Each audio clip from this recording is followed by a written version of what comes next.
차가운 가죽 시트가 낯선 한기를 등 뒤로 흘려보냈다. 윤서한은 마른 침을 삼키며 창밖으로 스쳐 지나가는 풍경을 무심하게 바라보았다. 한강의 은빛 물결 위로 솟아오른 고층 빌딩들은 현실감을 잃은 채 회색빛 실루엣으로만 존재했다. 그녀의 현실은 이 고급스러운 세단 안 운전기사와 단둘이 남겨진 숨막히는 침묵 속에 있었다. 앞으로 몇 분 뒤면 그녀의 삶이 송두리째 바뀔 것이라는 사실만이 유일한 현실이었다. 그녀의 할아버지가 이 믿을 수 없는 제안을 꺼내놓았던 것은 불과 일주일 전이었다. 평생을 식물과 흙에 파묻혀 살아온 늙은 학자의 얼굴에 떠오른 것은 깊은 고뇌와 체념이었다. JK그룹의 강태준 사장, 대한민국 재계를 움직이는 거대 기업의 유일한 후계자. 그는 불의의 사고로 몇 달째 식물인간 상태로 누워 있었다. 그리고 서한은 바로 그 남자와 결혼해야만 했다. 할아버지는 오래된 빚에 대해 이야기했다. 수십 년 전 그의 연구가 좌초될 위기에 처했을 때 젊은 시절의 강 회장이 아무 조건 없이 손을 내밀었다고 했다. 그것은 단순한 금전적 지원을 넘어선 한 학자의 인생과 꿈을 지켜준 은혜였다. 이제 그 은혜를 갚아야 할 때가 왔다고 할아버지는 떨리는 목소리로 말했다. 강 회장은 서하의 사주가 태준의 운명과 기묘하게 얽혀 있어 그녀만이 그를 깨울 수 있다고 믿고 있었다. 처음에는 미친 소리라고 생각했다. 21세기에 운명과 사주라니, 그것도 생면부지의 남자, 의식조차 없는 사람과의 결혼이라니. 서한은 완강히 거부했다. 하지만 평생을 올곧게 살아온 할아버지의 눈물, 어린 호수 앞에서 그녀의 결심은 모래성처럼 무너져 내렸다. 할아버지에게 그 빚은 평생을 짓누른 멍해였고 서한은 차마 그의 마지막 소원을 외면할 수 없었다. 차가 부드럽게 속도를 줄이며 거대한 철문 앞으로 멈춰 섰다. 정심원 징신윤이라는 현판이 위압적으로 새겨진 문이었다. 마음을 고요히 하는 정원이라니, 지금 그녀의 심장은 폭풍우가 몰아치는 바다와 같은데. 철문이 소리 없이 열리고 차는 잘 가꿔진 정원 사이로 난길을 따라 저택의 현관으로 향했다. 동양과 서양의 건축미가 절묘하게 어우러진 저택은 하나의 거대한 성체처럼 보였다. 현관 앞에 차가 멈추자 검은 정장을 입은 남자들이 일사불란하게 움직여 차 문을 열었다. 서한은 잠시 망설이다 채서 내렸다. 그녀를 맞이한 것은 나이가 지긋해 보이는 집사였다. 그는 어떤 감정도 드러내지 않은 채 정중하게 고개를 숙였다. 윤서하 양이십니까? 기다리고 있었습니다. 회장님께서 서재에서 뵙자고 하십니다. 그의 목소리는 잘 조율된 악기처럼 건조하고 정확했다. 집사를 따라 들어선 저택 내부는 바깥에서 본 것보다 훨씬 더 웅장하고 화려했다. 높은 천장에는 거대한 샹들리에가 달려 있었고 대리석 바닥은 거울처럼 모든 것을 비추었다. 벽에 걸린 그림들과 곳곳에 놓인 조각품들은 모두가 진품일 것이 분명했다. 하지만 그 모든 화려함 속에는 사람의 온기라고는 전혀 느껴지지 않았다. 이곳은 사람이 사는 집이 아니라 잘 만들어진 거대한 박물관 같았다. 묵직한 원목으로 만들어진 서재 문 앞에서 집사가 멈춰 섰다. 들어가시지요. 그의 말과 함께 문이 안으로 열렸다. 서재는 온통 짙은 갈색의 가구들과 책으로 가득 차 있었다. 방 안을 가득 채운 낡은 책 냄새와 시가향이 묘하게 뒤섞여 권위적인 분위기를 자아냈다. 그리고 방 중앙의 거대한 책상 뒤에 JK그룹에 살아있는 신화강 회장이 앉아 있었다. 그는 서하를 아래 위로 훑어보았다. 날카롭고 이지적인 그 눈빛은 사람의 속을 꿰뚫어 보는 듯해 했다. 네가 윤 교수의 손녀로구나. 그의 목소리는 낮고 묵직했다. 앉거라. 서한은 잠시 망설이다. 그의 맞은편에 놓인 의자에 조심스럽게 앉았다. 그녀의 심장이 불안하게 요동쳤지만 애써 태연한 표정을 유지하려 노력했다. 그녀는 이곳에 제물로 팔려온 것이나 다름없었지만 그렇다고 해서 비굴해지고 싶지는 않았다. 이야기는 모두 들었을 테지. 강 회장은 본론부터 꺼냈다. 이 결혼은 거래다. 너는 내 아들 태준이의 곁을 지키며 그 아이가 깨어나길 빌면 된다. 그 대가로 네 할아버지의 연구재단에 JK가 평생 지원을 아끼지 않을 것이다. 그의 말에는 어떤 감정도 실려 있지 않았다. 마치 사업계약서의 조항을 읊는 것 같았다. 서한은 이것이 할아버지가 말한 빚을 갚는 것 이상의 의미를 지닌다는 것을 직감했다. 제가 무엇을 하면 되는 겁니까? 서하가 용기를 내어 물었다. 그녀의 목소리는 스스로 듣기에도 미세하게 떨리고 있었다. 특별히 할 일은 없다. 그저 태준이의 곁에 있어주기만 하면 된다. 정해진 시간에 간병인들과 함께 그 아이를 돌보고 조용히 지내면 돼. 내 존재 자체가 태준이에게는 하나의 부적이자 희망이니까. 강 회장은 그렇게 말하며 찻잔을 들었다. 그의 눈에는 손녀뻘인 서에 대한 아주 작은 연민조차 보이지 않았다. 그때 노크 소리와 함께 서재 문이 열리고 한 여인이 들어왔다. 나이를 가늠하기 어려운 우아하고 기품 있는 외모의 중년 여성이었다. 그녀는 강 회장의 두 번째 부인이자 강태준의 계모인 한선주였다. 그녀의 얼굴에는 부드러운 미소가 걸려 있었지만 서하를 향하는 눈빛에는 순간적으로 차가운 경계심이 스쳐 지나갔다. 오셨군요, 서하 양. 먼 길 오느라 고생 많았어요. 한선주는 다정하게 말을 건네며 서하의 곁으로 다가왔다. 그녀에게서는 값비싼 향수 냄새가 났다. 우리 태준이를 잘 부탁해요. 가엾은 내 아들, 서하 양 같은 좋은 사람이 곁에 있어주면 분명 기적이 일어날 거예요. 그녀는 마치 진심으로 걱정하는 것처럼 말했지만 서하는 그 말 속에 숨겨진 미묘한 가시를 느낄 수 있었다. 그녀는 서하를 좋은 사람이라고 칭했지만 그 눈빛은 마치 불청객을 보는 듯했다. 곧이어 한 남자가 더 들어왔다.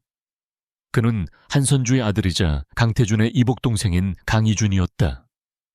그는 아버지나 형과는 달리 어딘가 유약하고 불안정한 인상을 주었다. 이준은 노골적으로 불쾌한 시선으로 서하를 훑어보았다. 아버지, 정말 이 여자애가 형을 깨울 수 있다고 믿으시는 겁니까? 이건 말도 안 되는 미신입니다.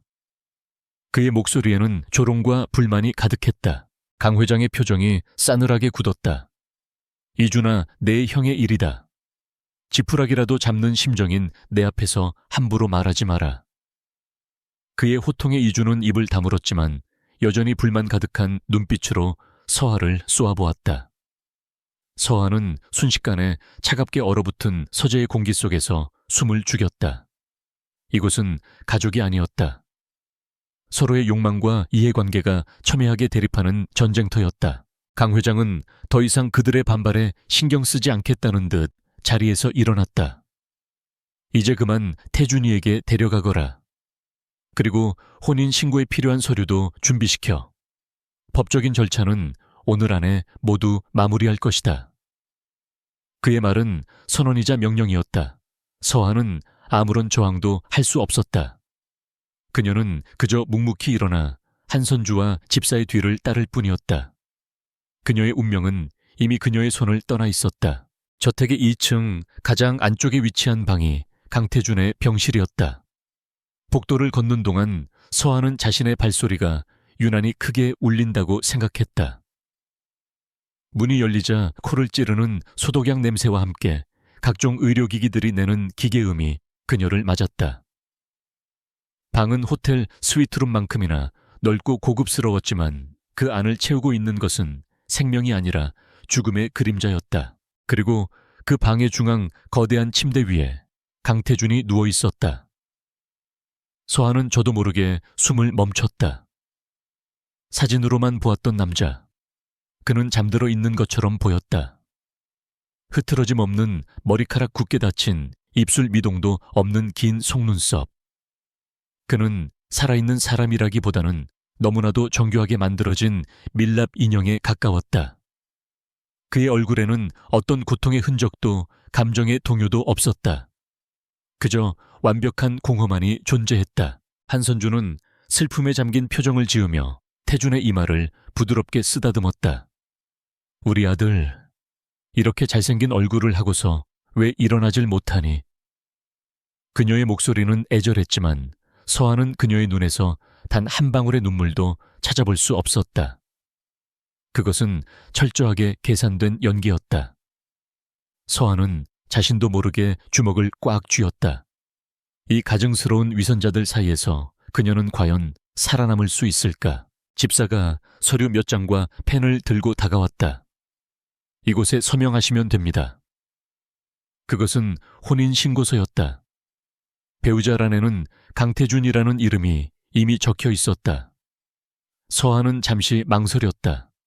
이 종이 한 장에 서명하는 순간 그녀의 이름 앞에는 윤서하가 아닌 JK그룹의 며느리라는 꼬리표가 붙게 될 것이다. 그녀의 삶은 더 이상 그녀의 것이 아니게 될 터였다. 하지만 그녀에게는 선택권이 없었다. 할아버지의 얼굴이 떠올랐다. 평생을 지고 온 마음의 빚을 이제라도 덜어내고 싶어 하던 그 간절한 눈빛을 외면할 수 없었다. 서하는 눈을 질끈 감았다가 뜨며 펜을 집어들었다.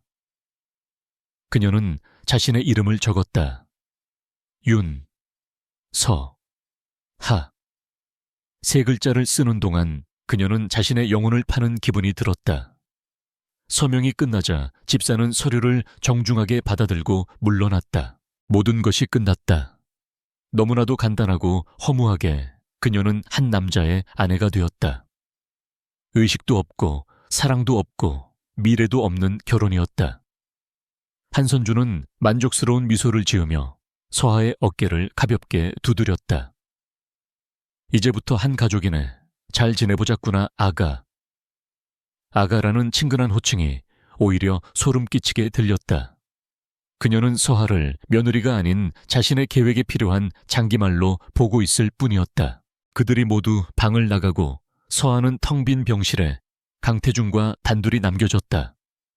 기계들이 내는 단조로운 소음만이 방 안의 침묵을 채우고 있었다. 서하는 천천히 침대 곁으로 다가갔다. 가까이에서 본 그의 얼굴은 더욱 비현실적으로 느껴졌다. 그녀는 조심스럽게 손을 뻗어 그의 손등에 살짝 손가락을 대보았다. 차가울 것이라는 예상과 달리 그의 피부에서는 미약한 온기가 느껴졌다. 그는 살아있었다.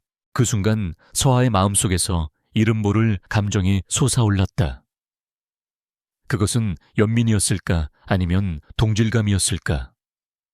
이 거대한 저택 안에서 살아있지만 살아있지 않은 존재는 그와 그녀뿐이었다. 그는 육체가 그녀는 영원히 갇혀 있었다.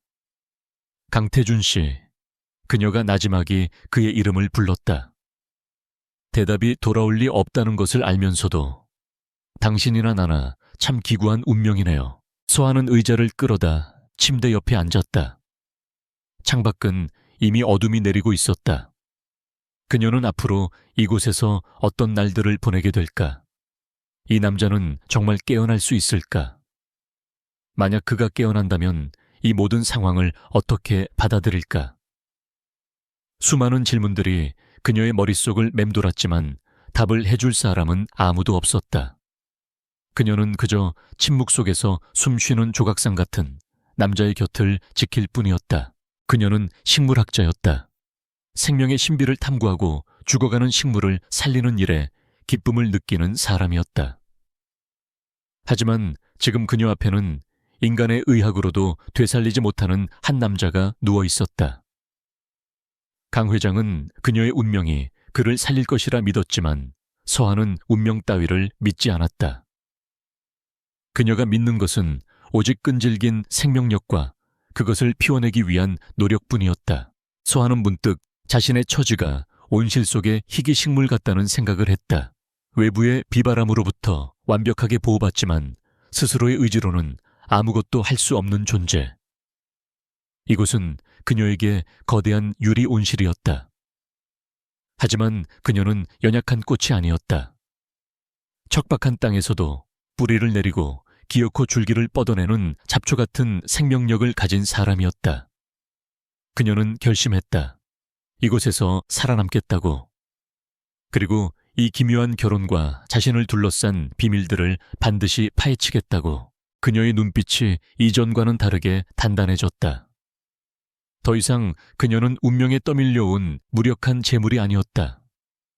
그녀는 스스로의 의지로 이 전쟁터의 한복판에 서기로 결정했다. 조용히 숨을 고른 서한은 다시 한번 침대 위의 남자를 바라보았다. 그의 굳게 닫힌 눈꺼풀 아래에 어떤 비밀이 잠들어 있을까? 그녀와 그의 운명은 이제부터 시작이었다. 낯설고 위험한 동거가 막을 올린 것이다. 황금 세장 안에서의 첫날 밤은 길고도 고요했다.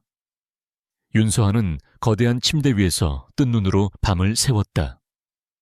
그녀에게 허락된 공간은 JK그룹의 후계자 강태준의 병실과 바로 옆에 붙어있는 작은 침실뿐이었다.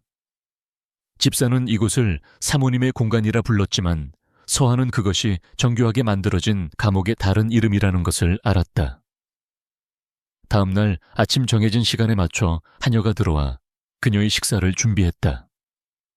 음식은 최고급이었지만 모래알을 씹는 것처럼 아무 맛도 느껴지지 않았다.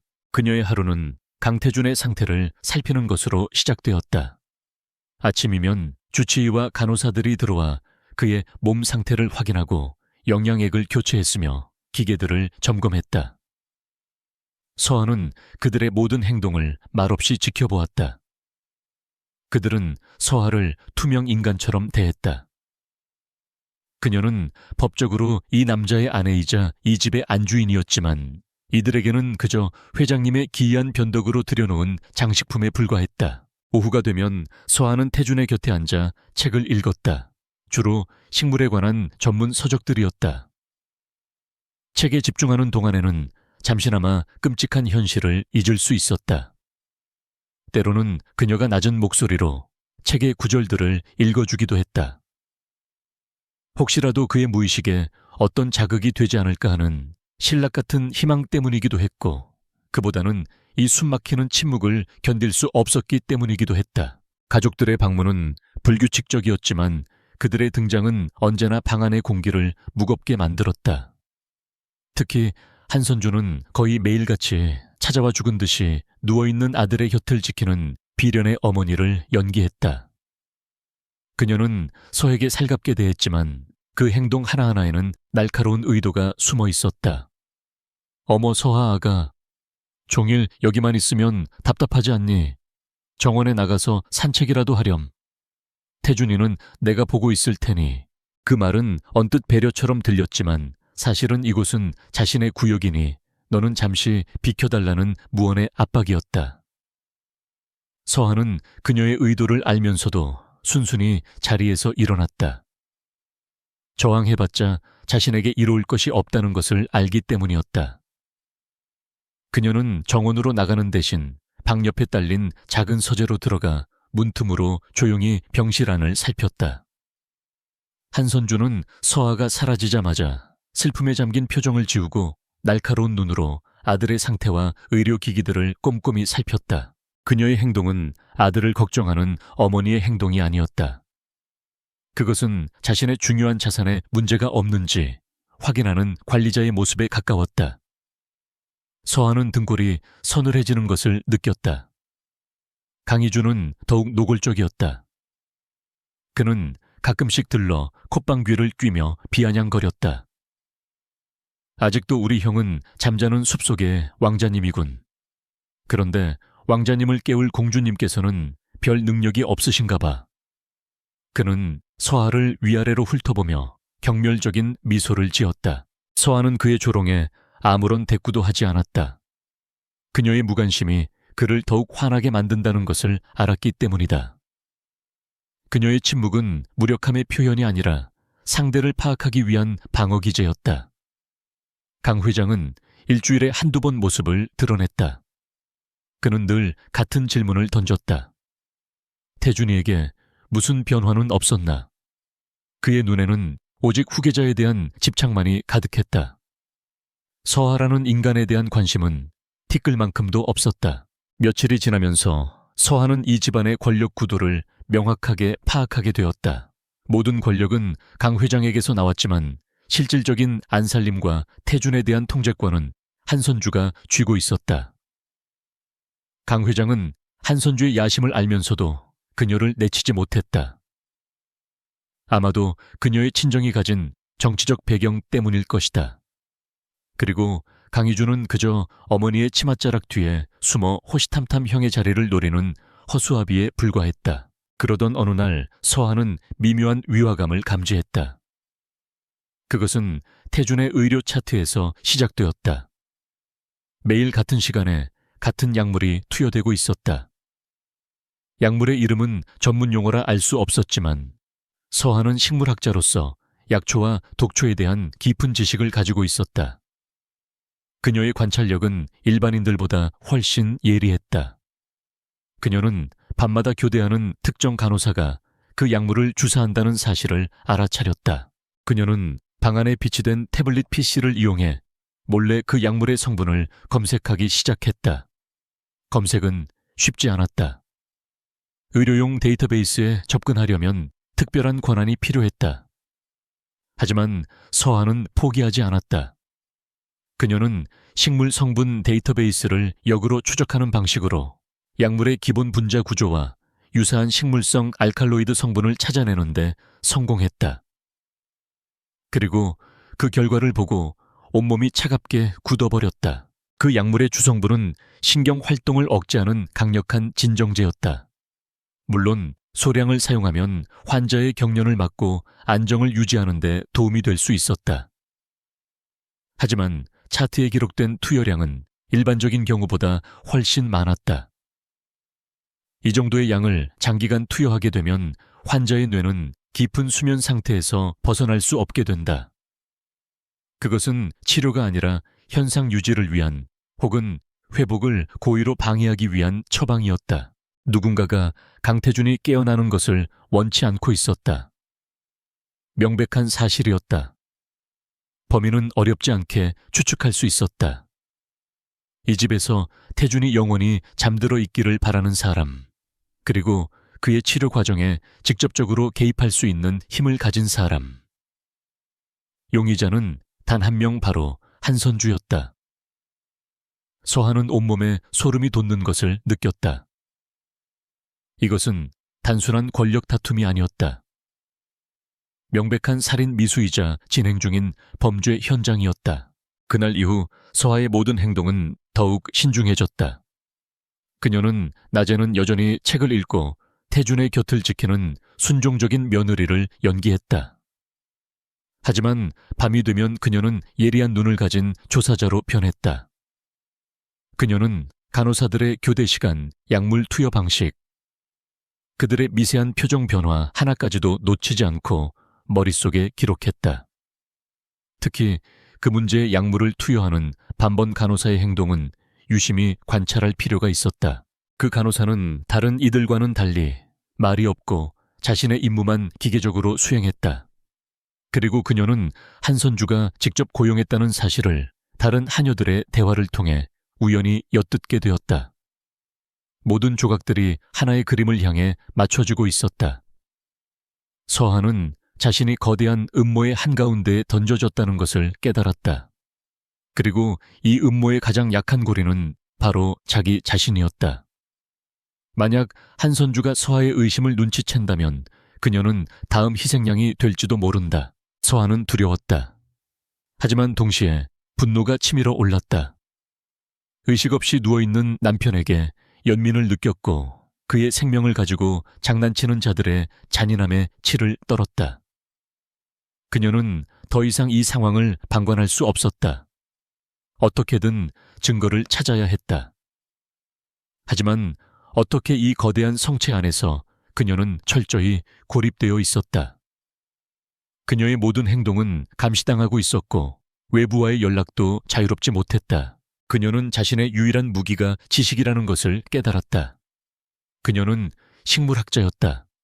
식물은 때로는 독이 되고 때로는 약이 된다. 가장 치명적인 독초 옆에는 반드시 해독제가 함께 자란다는 것이 자연의 섭리였다. 그녀는 이 절망적인 상황 속에서도 분명히 해독제가 있을 것이라고 믿었다. 그녀는 태블릿 PC를 통해 JK그룹의 사업 분야를 샅샅이 훑기 시작했다. JK그룹은 단순한 제약회사가 아니었다. 그들은 희귀식물과 유전자 공학을 이용한 신약 개발에 엄청난 투자를 하고 있었다. 서한은 강태준이 사고를 당하기 직전 극비리에 추진하던 프로젝트가 있었다는 사실을 발견했다. 프로젝트의 이름은 프로메테우스. 이름만으로는 내용을 알 수 없었지만 그 프로젝트가 JK그룹의 미래를 바꿀 혁신적인 신약 개발과 관련이 있다는 것 정도는 짐작할 수 있었다. 어쩌면 그의 사고는 이 프로젝트와 관련이 있을지도 모른다. 그리고 그 프로젝트의 자료, 어딘가에 이 상황을 타개할 열쇠가 숨겨져 있을지도 모른다는 생각이 들었다. 문제는 그 자료에 접근할 방법이 없다는 것이었다. 모든 것이 철저한 보안 속에 감춰져 있었다. 서한은 초조해졌다. 시간은 그녀의 편이 아니었다. 매일 밤 태준의 몸속으로 독과 같은 약물이 주입되고 있었다. 그러던 어느 날 밤 기회가 찾아왔다. 반번 간호사가 주사를 준비하는 동안 복도에서 다른 하녀가 그녀를 부르는 소리가 들렸다. 급한 일인 듯 했다. 간호사는 잠시 망설이다가 약물이 든 주사기를 트레이 위에 올려두고 서둘러 방을 나갔다. 순간이었다. 서한은 심장이 멎는 것 같았다. 그녀의 눈앞에 범죄의 증거가 놓여 있었다. 그녀는 떨리는 손으로 주사기를 집어들었다. 이 안에 든 액체 시료만 확보할 수 있다면 나중에 결정적인 증거로 사용할 수 있을 것이다. 그녀는 재빨리 자신의 방으로 달려가 화장품 샘플을 담아두었던 작은 유리병에 주사기 속의 액체를 조금 덜어냈다. 아주 적은 양이었지만 성분 분석을 하기에는 충분할 터였다. 그녀는 다시 병실로 돌아와 주사기를 원래 자리에 가져다 놓았다. 모든 것이 단 몇 초 만에 일어난 일이었다. 잠시 후 간호사가 돌아와 아무것도 눈치채지 못한 채 태준에게 주사를 놓았다. 서한은 이불 속에서 주먹을 꽉 쥔 채 그 모습을 지켜보았다. 이제 증거는 확보했다. 하지만 이 시료를 어떻게 밖으로 빼내어 분석을 의뢰할 것인가? 그것이 다음 문제였다. 그녀는 작은 유리병을 자신의 화장품 파우치 깊숙한 곳에 숨겼다. 이제 그녀는 비밀을 간직한 사람이 되었다. 그리고 그 비밀의 무게는 그녀의 어깨를 무겁게 짓눌렀다. 그녀는 이제 더 이상 순진한 식물학자가 아니었다. 거대한 음모에 맞서 싸워야 하는 외로운 투사가 되어야만 했다. 그녀는 다시 한번 태준의 얼굴을 바라보았다. 그의 평온한 얼굴 뒤에 얼마나 큰 고통과 분노가 잠들어 있을까. 조금만 기다려요. 그녀가 속삭였다. 내가 당신을 그리고 나 자신을 구해낼 테니까. 그 약속은 칠흑 같은 어둠 속에서 그녀가 스스로에게 거는 유일한 희망의 주문이었다. 비밀을 품게 된 이후 윤서아의 시간은 더욱 더디게 흘러갔다. 그녀는 확보한 약물 샘플을 어떻게 외부로 보내 분석을 의뢰할 수 있을지 밤낮으로 고민했지만 철통 같은 감시 속에서 뾰족한 수를 찾을 수 없었다. 그러는 사이 그녀의 몸에 미묘한 변화가 찾아오기 시작했다. 처음에는 가벼운 피로감이라고 생각했다. 낯선 환경에서 오는 극심한 스트레스 때문이려니 대수롭지 않게 여겼다. 하지만 증상은 점점 뚜렷해졌다. 아침마다 속이 메스꺼렸고 기름진 음식 냄새만 맡아도 헛구역질이 났다. 식물학자로서 자신의 몸이 보내는 생물학적 신호에 민감했지만 서한은 애써 그 가능성을 외면했다. 말도 안 되는 일이었다. 불가능한 일이었다. 그녀와 강태준 사이에는 어떤 육체적 접촉도 없었다. 그는 그저 숨쉬는 인형처럼 침대에 누워있을 뿐이었다. 어느 날 오후 서한은 평소처럼 태준의 곁에서 책을 읽어주고 있었다. 그때 갑자기 현기증이 몰려오면서 눈앞이 캄캄해졌다. 그녀는 자기도 모르게 아 하는 짧은 신음과 함께 소파 위로 쓰러졌다.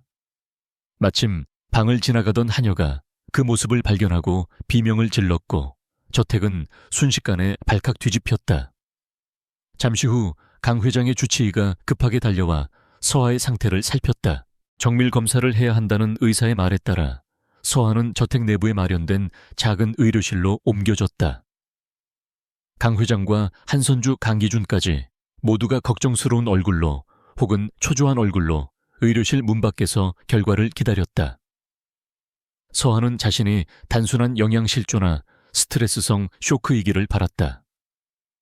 하지만 그녀의 마음 한구석에서는 이미 불길한 예감이 싹트고 있었다. 얼마 후 주치의가 복잡한 표정으로 문을 열고 나왔다. 그는 강 회장 앞에 서서 잠시 머뭇거리다가 입을 열었다. 회장님, 축하드립니다. 그 한마디에 모두의 얼굴에 의아한 표정이 떠올랐다. 사모님께서 임신하셨습니다. 현재 8주차에 접어든 것으로 보입니다. 그 말이 떨어지는 순간 의료실 앞 복도에는 기묘한 침묵이 흘렀다. 시간마저 멈춘 듯한 절대적인 정적이었다. 가장 먼저 침묵을 깬 것은 강 회장이었다. 그의 얼굴은 처음에는 믿을 수 없다는 표정이었지만 이내 광적인 기쁨으로 바뀌었다. 임신, 그게 정말인가? 하늘이 우리 가문을 도우셨구나. 내 예상이 맞았어. 역시 저 아이는 우리 태준이를 살릴 운명이었던 거야. 그는 거의 포효하듯 외치며 두 손을 번쩍 들었다. 그에게 이것은 과학이나 상식으로는 설명할 수 없는 기적신의 계시와도 같았다. 반면 한선주와 강희준의 얼굴은 새하얗게 질려 있었다. 한선주는 애써 미소를 지으려 했지만 입꼬리가 경련을 일으키는 것을 막지 못했다. 그녀의 눈동자는 서아가 누워있는 의료실 문을 향해 독처럼 번뜩였다. 강희준은 더욱 노골적이었다. 말도 안 돼. 어떻게 그런 일이. 형은 지금 몇 달째. 그는 차마 말을 잇지 못하고 입을 다물었지만 그의 의심은 그 자리에 있는 모두에게 전해졌다. 강 회장은 이준의 말을 매서운 눈빛으로 잘라버렸다. 입 다물지 못할까 내 형을 모욕하는 것이냐. 이것은 하늘의 뜻이다. 우리 가문의 경사야. 그는 더 이상 다른 사람들의 반응 따위는 안중에도 없다는 듯 곧바로 집사에게 명령을 내리기 시작했다. 당장 대한민국 최고의 산부인과 의사를 수소문해 서아의 몸에 티끌 하나라도 문제 생기지 않도록 24시간 특별 관리팀을 꾸려 내 손주를 위한 모든 것을 준비해. 서아는 침대에 누워 문 밖에서 벌어지는 소동을 들으며 온몸이 얼어붙는 것 같았다. 임신. 그 단어가 망치처럼 그녀의 머리를 내리쳤다. 불가능하다고 믿었던 애써 외면했던 끔찍한 예감이 현실이 되어 그녀의 목을 조여왔다. 그녀는 의사가 아니었지만 생물학도로서 이것이 자연적인 임신이 절대 아니라는 것쯤은 명확히 알 수 있었다. 그렇다면 어떻게 그 순간 퍼즐 조각들이 섬광처럼 맞춰지기 시작했다. 한 달 전쯤 정기 건강검진이라며 낯선 의사와 간호사들이 그녀의 방을 찾았던 일이 떠올랐다. 그들은 영양주사라며 그녀의 팔에 주사를 놓았고 그 후로 반나절 동안 이상할 정도로 깊은 잠에 빠져들었었다. 그때는 그저 피곤해 소련히 생각했지만 이제 와서 돌이켜보니 그것은 단순한 영양주사가 아니었다. 명백한 수면 마취였다. 그들이 그녀를 잠재운 사이 무슨 짓을 한 것일까? 답은 명확했다. 인공수정. 누군가가 그녀의 몸을 이용해 강태준의 후계자를 만들었다. 그녀는 자신의 의지와는 상관없이 아이를 잉태하기 위한 도구 시바디로 이용당한 것이었다. 이 얼마나 끔찍하고 잔인한 계획이란 말인가. 서아는 온몸이 부들부들 떨리는 것을 느끼며 이불을 움켜쥐었다. 분노와 수치심 그리고 깊은 절망감이 그녀를 덮쳤다. 범인은 명확했다. 이 집안에서 강태준의 정자를 합법적으로 채취하고 비밀리에 인공수정을 진행할 수 있을 만한 힘과 동기를 가진 인물. 바로 한선주였다. 그녀는 강태준이 깨어나지 못할 경우를 대비한 보험으로 자신의 아들인 강희준을 후계자로 내세우려 했을 것이다. 하지만 강 회장의 굳건한 혈통주의 때문에 그 계획은 쉽지 않았을 터. 그래서 그녀는 차선책을 선택한 것이다. 강태준의 아들을 하지만 아직 세상 물정 모르는 순진한 시골 처녀의 몸을 빌려 낳게 해서 그 아이를 자신의 소나기에 넣고 꼭두각시처럼 조종하려는 계획. 그렇게 되면 JK그룹의 실질적인 주인은 그녀가 되는 것이다. 서한은 한선주의 치밀하고도 잔혹한 계획에 소름이 끼쳤다. 그녀는 처음부터 서하를 며느리로 들인 것이 아니었다. 자신의 야망을 위한 가장 중요한 장기말로 이용하기 위해 이 집에 들인 것이다. 의료실 문이 열리고 강 회장이 상기된 얼굴로 들어왔다. 그는 서하의 손을 덥석 잡으며 말했다. 아가 고생이 많았다. 네가 우리 가문의 보배다. 이제부터는 아무 걱정 말고 오직 내 손주를 생각해서 몸조리만 잘하거라. 필요한 것이 있다면 무엇이든 말해라.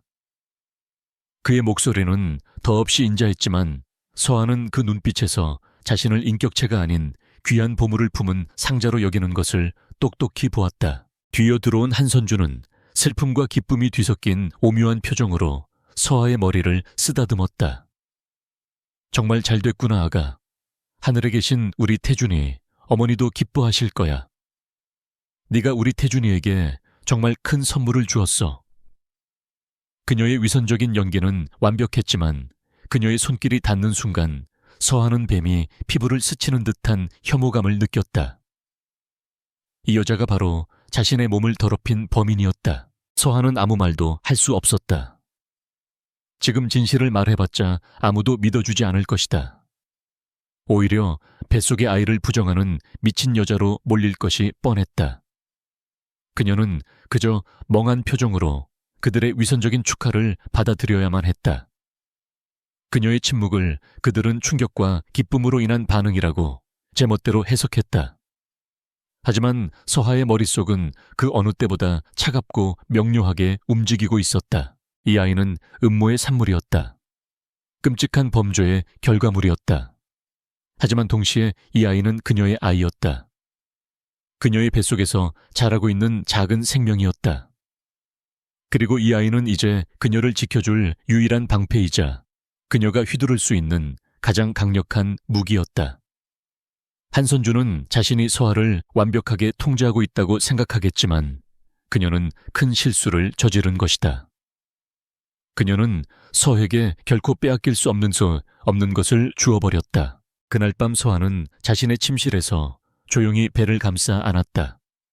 아직 아무런 태동도 변화도 느껴지지 않았지만 그곳에 작은 생명이 자라고 있다는 사실은 분명했다. 처음에는 이 아이의 존재를 어떻게 받아들여야 할지 혼란스러웠다. 하지만 뱃속의 생명은 아무런 죄가 없었다. 모든 것은 어른들의 추악한 욕심이 만들어낸 비극일 뿐. 아가야, 서아가 나지막이 속삭였다. 엄마가 반드시 너를 지켜줄게. 그 순간 그녀의 눈에서 뜨거운 눈물이 흘러내렸다. 그것은 슬픔이나 분노의 눈물이 아니었다. 지켜야 할 존재가 생긴 자의 강해져야만 하는 자의 결의에 찬 눈물이었다. 그녀는 더 이상 혼자가 아니었다. 그녀는 이제 어머니였다. 그녀는 자신의 화장품 파우치 깊숙한 곳에 숨겨두었던 작은 유리병을 꺼내들었다. 이 작은 병에 담긴 독과 자신의 뱃속에 자라고 있는 생명. 이 두 가지 비밀이 그녀의 무기였다. 서아의 눈빛이 차갑게 빛났다. 그녀는 한선주에게 복수해야 했다. 자신을 능멸하고 아직 태어나지도 않은 아이의 운명까지 소나기에 넣으려 한 그 여자에게 대가를 치르게 해야 했다. 그리고 강태준 이 모든 비극의 또 다른 희생자인 남편을 깨워야만 했다. 그만이 이 모든 거짓과 위선을 끝낼 수 있는 유일한 사람이었다. 그녀의 싸움은 이제부터가 진짜 시작이었다. 거대한 성 안의 외로운 싸움이었지만 그녀는 결코 물러서지 않을 터였다. 임신 사실이 알려지자 윤서아를 둘러싼 모든 것이 변했다. 그녀는 더 이상 투명 인간이나 불필요한 장식품이 아니었다. JK그룹의 유일한 후계자를 품은 몸, 그 자체로 신성불가침의 존재가 되었다. 아침 식사는 영양사가 짜준 완벽한 식단으로 바뀌었고 전담 주치의와 간호사가 하루에도 몇 번씩 그녀의 상태를 확인했다. 저택의 모든 사용인들은 그녀 앞에서 숨소리조차 조심하며 깍듯하게 행동했다. 강 회장은 매일 아침 저녁으로 서하를 찾아와 뱃속의 아이에 대해 물었다. 입덧은 괜찮으냐? 오늘은 무엇을 먹고 싶으냐? 그의 관심은 오직 뱃속의 손주에게만 향해 있었지만 서하는 그 집착을 역이용하기로 마음먹었다. 그녀는 이제 더 이상 수동적으로 상황을 받아들이는 희생양이 아니었다. 이 황금 세장 안에서 살아남고 진실을 밝히고 아이를 지키기 위해서는 이 변화를 적극적으로 활용해야만 했다. 어느 날 아침 서하는 강 회장에게 조심스럽게 말했다. 회장님, 방 안에만 있으니 조금 답답합니다. 태교해도 좋지 않을 것 같아요. 혹시 저택에 있는 서재를 이용해도 괜찮을까요? 좋은 책을 읽으며 아이에게 들려주고 싶습니다. 그녀의 요청은 아이를 위해서라는 완벽한 명분을 가지고 있었다. 강 회장은 잠시 생각에 잠기는 듯 하더니 흔쾌히 허락했다. 물론이지 아주 좋은 생각이다. 내 손주는 태어날 때부터 영특해야지. 한선주의 얼굴에 순간적으로 불쾌한 기색이 스쳤지만 그녀 역시 뱃속의 아이를 명분으로 내세운 서하의 요청을 거절할 수는 없었다. 그렇게 서하는 하루에 2시간씩 저택의 거대한 서재에 출입할 수 있는 자유를 얻었다. 그곳은 단순한 서재가 아니었다. JK그룹의 역사가 고스란히 담겨있는 거대한 아카이브였다. 그녀는 태교를 핑계로 사실은 자신의 조사를 시작한 것이었다. 그녀는 먼저 강태준이라는 인물에 대해 파고들었다. 언론에 비친 그는 냉철하고 카리스마 넘치는 경영인이었지만 서재에 꽂힌 그의 대학 시절 논문이나 메모들을 통해 다른 면모를 발견할 수 있었다. 그는 단순한 재벌 3세가 아니었다. 식물과 유전자 공학에 대한 깊은 열정과 천재적인 통찰력을 가진 진정한 학자였다. 특히 프로메테스 프로젝트 관련 자료를 찾으려 애썼지만 예상대로 모든 것이 철저히 기밀에 붙여져 있었다. 대신 그녀는 과거의 신문기사 스크랩과 그룹 사보들을 뒤지기 시작했다. 그리고 마침내 작은 단서 하나를 찾아냈다. 강태준이 사고를 당하기 약 한 달 전 그가 직접 영입했던 수석연구원 한 사람에 대한 기사였다. 그의 이름은 김진우, 식물 신경학 분야의 세계적인 권위자였다. 하지만 기이하게도 강태준이 쓰러진 직후 그는 아무런 설명도 없이 그룹을 떠났고 그 이후의 행적은 어디에서도 찾아볼 수 없었다. 서하는 직감했다. 이 김진우라는 인물이 프로메테스 프로젝트의 핵심 인물이었으며 강태준의 사고와도 깊은 연관이 있을 것이라고. 그녀는 그의 이름을 자신의 수첩 깊숙한 곳에 적어두었다. 한편 한선주의 감시와 압박은 더욱 교묘하고 집요해졌다. 그녀는 서하의 일거수일투족을 지켜보며 그녀의 의도를 파악하려 애썼다. 그녀는 더 이상 서하를 어수룩한 시골 처녀로 보지 않았다. 어느 날 오후 한선주는 값비싼 아기용품들을 한가득 가지고 서하의 방을 찾았다. 최고급 유기농 면으로 만든 베넷 저고리 은으로 만든 딸랑이, 유럽 왕실에서 쓴다는 유모차까지. 아가, 이것 좀 보렴. 우리 손주를 위해서라면 이 할미는 무엇이든 아깝지 않단다. 아이는 우리 강씨 가문의 방식으로 최고로 키워낼 것이다. 그녀의 말은 부드러웠지만 그 속에는 아이는 내 것이 아니라 우리 것이라는 서늘한 경고가 담겨 있었다. 서하는 미소를 지으며 감사하다고 말했다. 어머님께서 이렇게까지 신경 써주시니 정말 든든해요. 아이가 태어나면 어머님을 가장 많이 닮아야 할 텐데요. 그녀는 한선주의 의도를 간파하고 오히려 그녀를 지켰으며 순진한 며느리를 연기했다. 심리전에서 밀리지 않겠다는 보이지 않는 기싸움이었다. 서하의 예상치 못한 반응에 한선주는 순간 할 말을 잃은 듯 보였다. 위협은 거기서 그치지 않았다.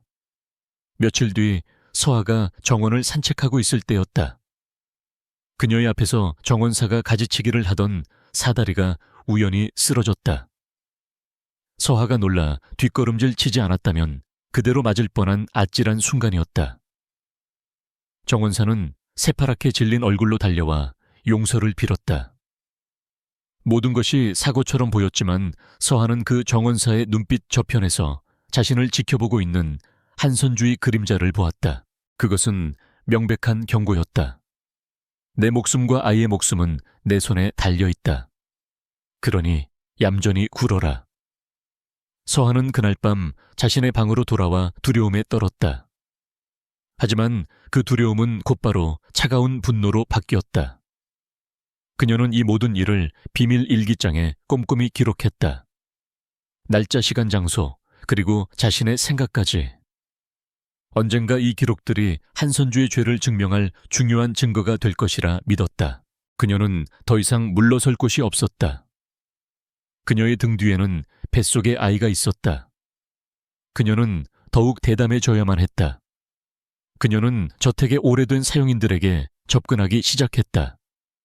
특히 강태준의 유모였고 지금은 은퇴하여 저택의 별채에서 지내고 있는 박씨 할머니에게 의도적으로 다가갔다. 처음에는 경계하던 박씨 할머니도 진심으로 태준을 걱정하고 뱃속의 아이를 소중히 여기는 서하의 모습에 서서히 마음을 열기 시작했다. 서하는 박씨 할머니에게서 아무도 몰랐던 강태준의 어린 시절 이야기를 들을 수 있었다.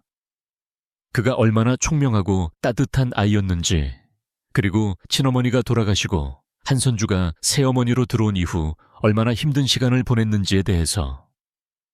우리 도련님은 겉은 차가워 보여도 속은 누구보다 여린 분이셨지요. 특히 한 여사님이 들어오신 뒤로는 자기 속마음을 누구에게도 털어놓지 않으셨어요. 어느 날 박씨 할머니는 서에게 작은 상자 하나를 건넸다. 이건 돌아가신 마나님, 그러니까 도련님의 친어머니께서 남기신 유품입니다.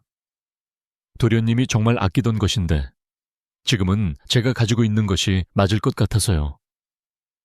상자 안에는 낡은 만년필과 작은 수첩 하나가 들어있었다. 수첩에는 강태준의 어머니가 아들에게 남기는 짧은 편지들과 시구절들이 적혀 있었다. 그리고 수첩의 마지막 장 거기에는 암호처럼 보이는 숫자와 문자의 조합이 적혀 있었다. 서하는 그것이 무엇인지 알 수 없었지만 직감적으로 매우 중요한 단서라는 것을 깨달았다. 아마도 강태준만이 알 수 있는 비밀번호나 중요한 정보일 터였다. 그녀는 수첩을 자신의 옷 깊숙한 곳에 숨겼다. 그녀의 손에 무기가 하나 더 쥐어진 셈이었다. 그녀의 일상은 강태준의 병실과 서재, 그리고 정원을 오가는 단조로운 생활의 반복이었지만 그 안에서 그녀는 치열한 전쟁을 치르고 있었다.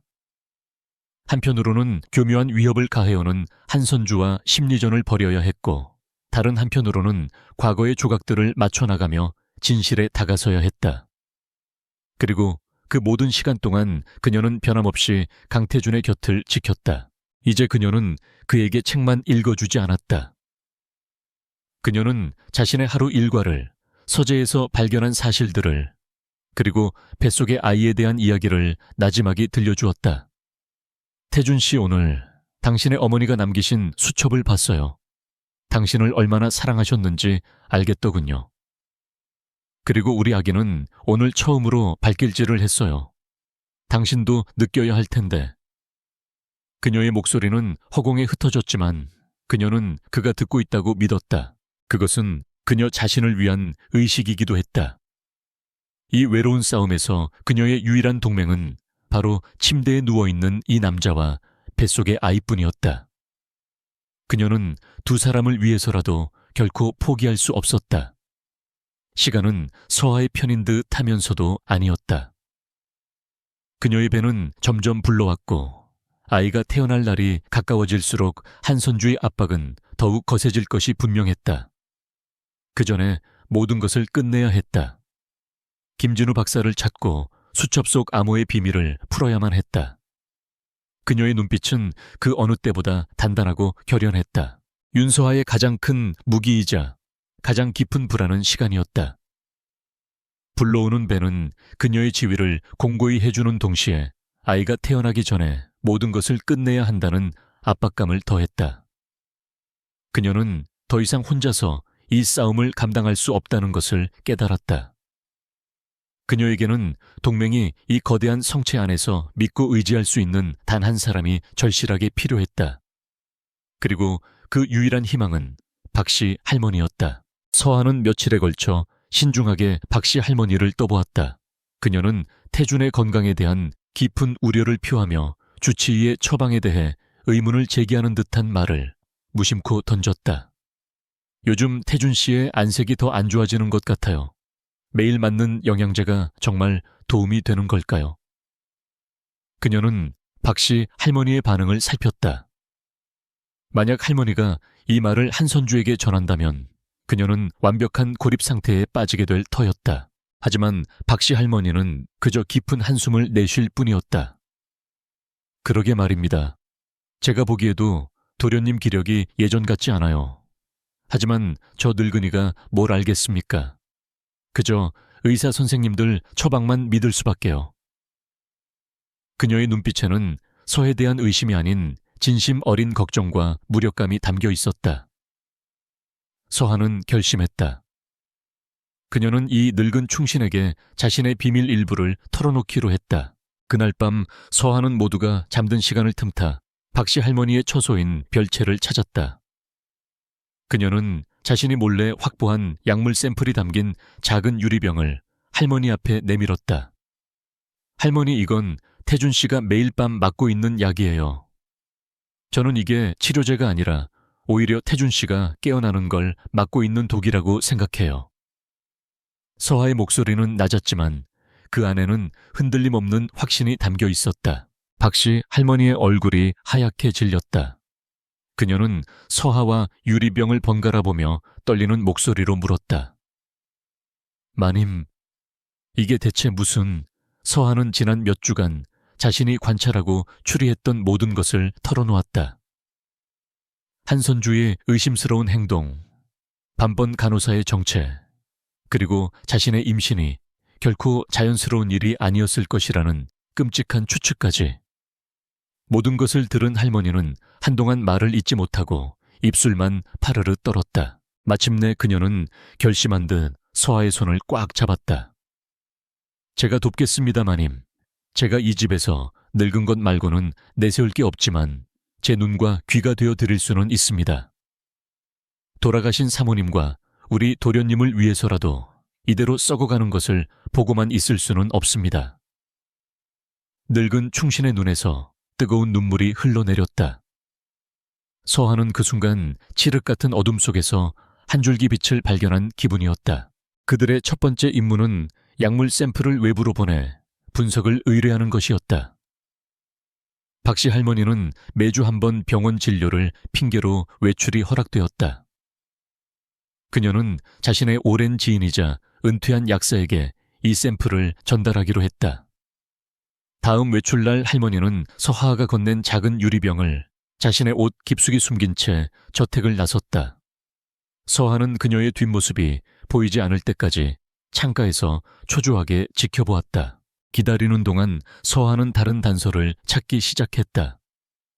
바로 강태준의 친어머니가 남긴 수첩 속 암호였다. 서하는 그것이 태준의 개인 서재나 컴퓨터와 관련이 있을 것이라고 추측했다. 하지만 그의 개인 서재는 그가 쓰러진 직후 한선주에 의해 봉인된 상태였다. 박씨 할머니의 도움이 절실했다. 할머니는 저택의 모든 예비 열쇠를 관리하고 있었다. 한 여사님이 알면 큰일이 날 겁니다. 하지만 박씨 할머니는 잠시 망설이다가 결심한 듯 열쇠 꾸러미에서 작은 황동 열쇠 하나를 꺼내 서에게 건넸다. 밤중에 모두가 잠든 후에 움직이셔야 합니다. 제가 밖에서 망을 보겠습니다. 그들의 공모는 점점 더 대담하고 위험해지고 있었다.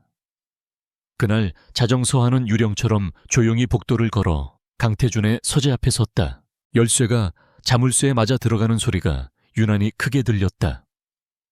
문을 열자 오랫동안 사용하지 않은 방 특유의 먼지 냄새와 함께 강태준의 개인적인 향취가 희미하게 풍겨왔다. 방은 그의 성격처럼 군더더기 없이 깔끔하게 정돈되어 있었다. 한쪽 벽면을 가득 채운 전문 서적들, 그리고 방 중앙에 놓인 거대한 책상과 최신형 컴퓨터. 서한은 곧바로 컴퓨터에 전원을 켰다. 예상대로 컴퓨터는 비밀번호로 잠겨 있었다. 서한은 침을 삼키고 수첩에 적혀 있던 암호를 입력했다. 안드로메다 21. 엔터키를 누르는 순간 모니터 화면이 바뀌며 바탕화면이 나타났다. 성공이었다. 서한은 가슴을 쓸어내리며 재빨리 파일들을 검색하기 시작했다. 그리고 마침내 프로메테스라는 이름의 폴더를 발견했다. 심장이 세차게 뛰기 시작했다. 폴더 안에는 수많은 연구자료와 임상 데이터들이 가득했다. 내용은 너무 전문적이어서 서하가 완전히 이해하기는 어려웠다. 하지만 한 가지는 분명했다. 이것은 단순한 신약 개발 프로젝트가 아니었다. 식물의 자가 치유 능력과 인간의 신경세포를 결합하여 손상된 뇌 기능을 복원시키는 그야말로 혁명적인 연구였다. 강태준은 자신과 같은 환자들을 위한 기적을 만들고 있었던 것이다. 그리고 그 연구의 핵심에는 김진우 박사의 이름이 계속해서 등장했다. 서한은 관련 자료들을 작은 USB 메모리에 모두 복사했다. 그때 밖에서 박씨 할머니가 작게 헛기침하는 소리가 들렸다. 누군가 오고 있다는 신호였다. 서한은 서둘러 컴퓨터를 끄고 USB를 챙겨 방을 빠져나왔다.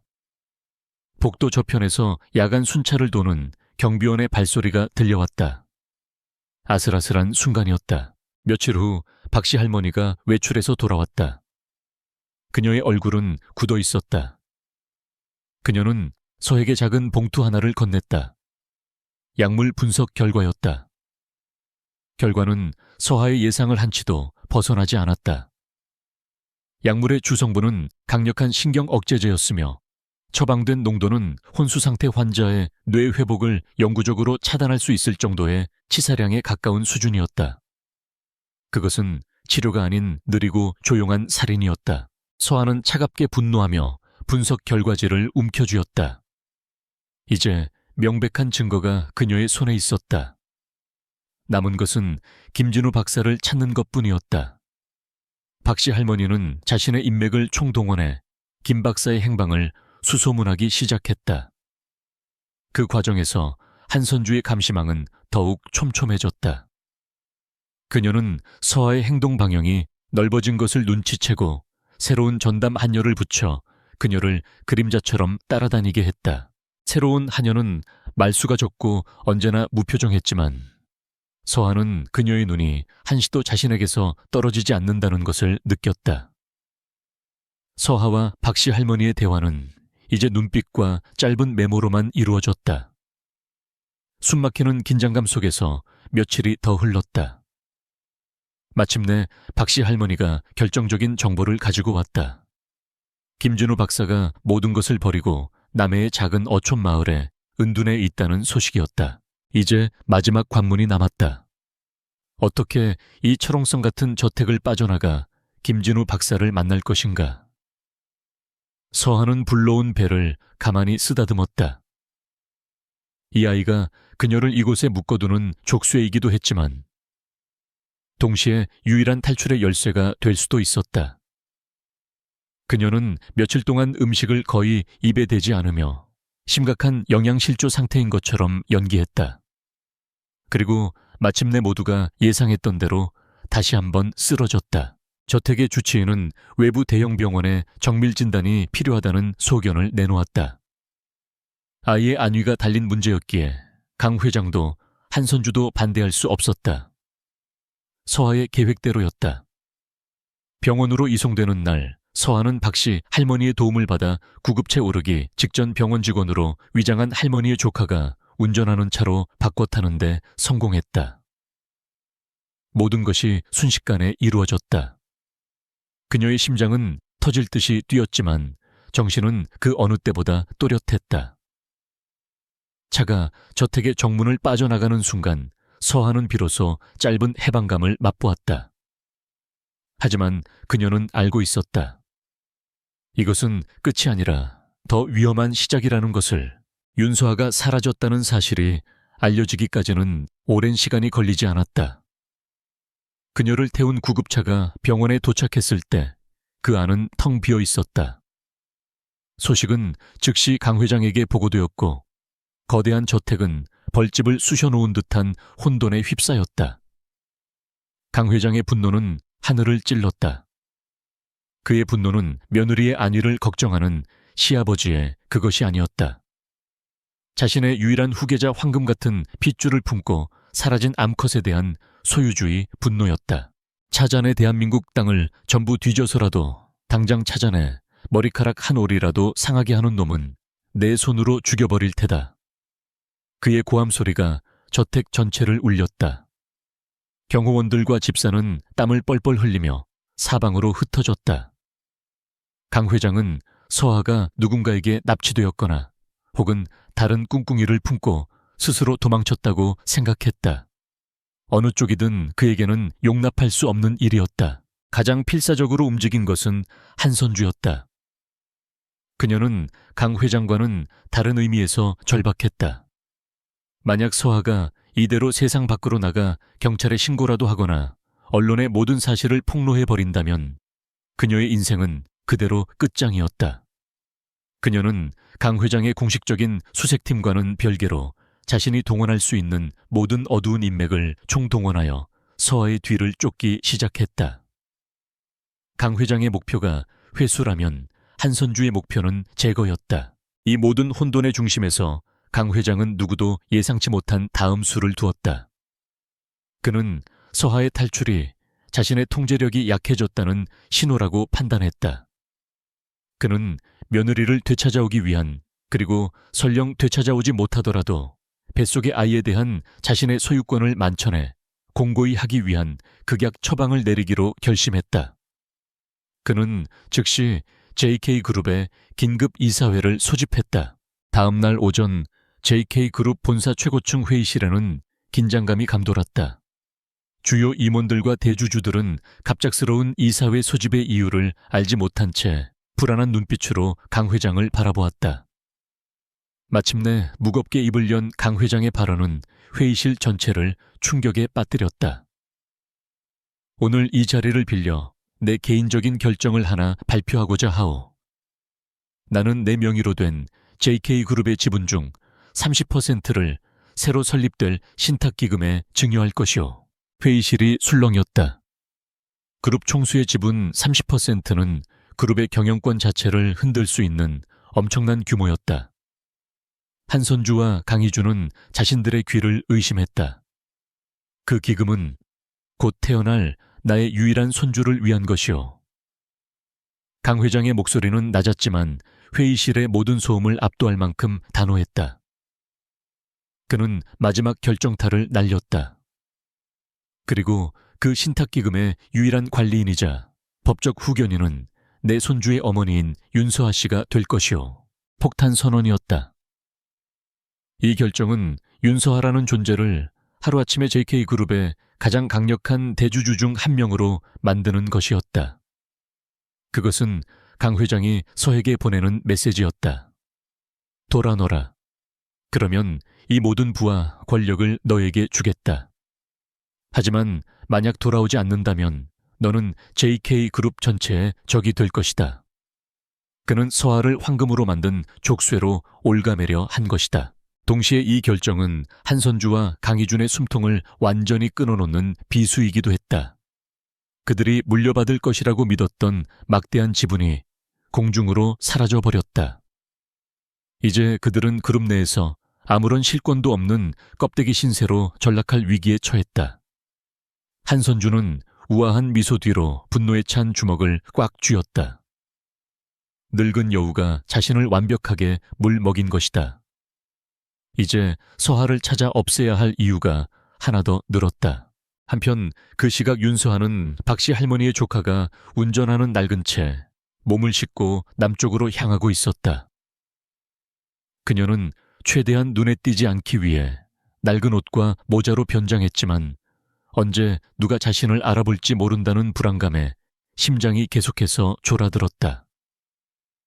휴게소에 잠시 들렀을 때 그녀는 TV 뉴스 속보를 통해 강 회장의 폭탄 선언을 접하게 되었다. 뉴스를 보는 순간 서하는 온몸의 피가 차갑게 식는 것을 느꼈다. 강 회장의 의도를 즉시 간파했다. 이것은 선물이 아니었다. 돌아오라는 협박이자 그녀의 등 뒤에 거대한 관역을 그려놓은 것이나 다름없었다. 이제 한선주는 무슨 수를 써서라도 자신과 뱃속의 아이를 제거하려 들 것이다. 강 회장 역시 자신을 순순히 놓아줄 리 없다.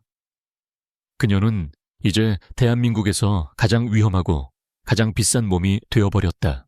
그녀는 비로소 깨달았다. 이 싸움에서 자신을 도와줄 사람은 아무도 없다는 것을. 강 회장 역시 한선주와 다를 바 없는 또 다른 종류의 폭군일 뿐이었다. 그는 그녀를 인격체로 보는 것이 아니라 자신의 핏줄을 담은 그릇으로만 여겼다.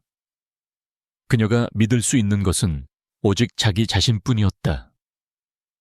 그녀는 스스로의 힘으로 진실을 밝히고 이 모든 굴레에서 벗어나 아이를 지켜야만 했다. 차가 목적지에 가까워질수록 풍경은 점점 더 삭막해졌다. 화려한 서울의 스카이라인은 사라지고 비릿한 바다 내음과 거친 파도 소리가 그녀를 맞았다. 마침내 차는 지도에도 잘 나오지 않는 작은 포구 마을의 허름한 민박집 앞에서 멈춰 섰다. 김진우 박사가 은둔에 있다는 장소였다. 서하는 운전을 해준 박씨 할머니의 조카에게 두둑한 현금 봉투를 건네며 깊이 감사 인사를 전했다. 그가 떠나자 서하는 뱃속의 아이와 단둘이 세상에 남겨졌다. 그녀는 거친 바닷바람을 맞으며 잠시 숨을 골랐다. 지난 몇 달간의 일들이 주마등처럼 스쳐 지나갔다. 평범한 식물학자였던 그녀의 삶은 이제 돌이킬 수 없을 만큼 변해버렸다. 하지만 그녀는 후회하지 않았다. 그녀의 마음속에는 두려움보다 더 큰 어머니로서의 강인한 책임감이 자리 잡고 있었다. 그녀는 김진우 박사가 살고 있다는 언덕 위의 작은 집을 향해 걸음을 옮겼다. 낡고 허름한 근방이라도 쓰러질 듯한 집이었다. 과연 이 안에 그 천재 과학자가 살고 있을까? 반신반의하며 그녀는 굳게 닫힌 나무 문을 두드렸다. 안에서는 아무런 인기척도 없었다. 그녀가 포기하고 돌아가려던 순간 문이 삐걱거리며 작게 열렸다. 문틈으로 경계심 가득한 눈빛에 한 남자가 그녀를 노려보았다.